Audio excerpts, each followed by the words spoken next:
So obviously you guys already know that Reaper's color scheme is essentially black and copper, and my torque arm on the other hand is red.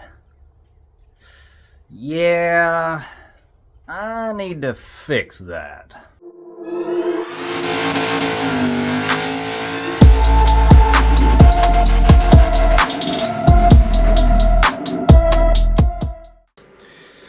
Hey guys, well welcome back to another episode of Torque Racing Production, and today we are doing the next update on the flood repair and resurrection of Reaper. Okay, so of course with the rear end already being torn apart so that way we could clear all the mud and the water out of it and make sure everything was cleaned up and good to go, I figured right now would be the best time to do a little bit of cosmetic upgrades.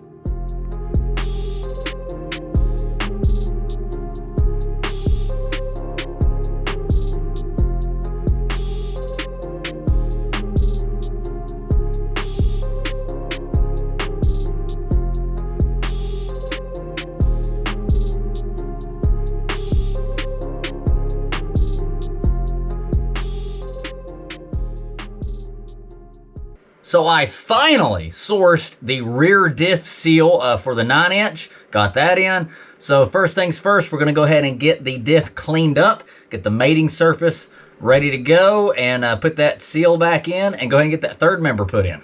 Now, you wanna try to make sure that you put this in place as straight as possible. You don't want it binding up on any of these studs. You don't want it to like shear off some of the threads or even warp or bend one of the studs. So you wanna make sure that you try to line this up and press it on as straight as possible. Now, once you've got it seated about as far as it kind of wants to go, you can take a piece of wood, put it on the end of the yoke and tap it on into place. And honestly, as long as you kind of got some thread showing all the way around on all of the bolts, then you can do a nice little star pattern and slowly tighten that up so that way that it's tightened up evenly. Because again, you don't want to tighten up one side completely while the other side still has some distance before it mates, because you can strip some of the threading off or even bend one of the threads.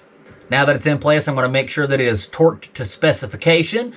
This particular setup sits pretty happily at 1.5 ugga-duggas. Man, that's a good looking diff, isn't it? I don't know, there's just something special about putting a diamond on a turd that's just, you know, it's nice.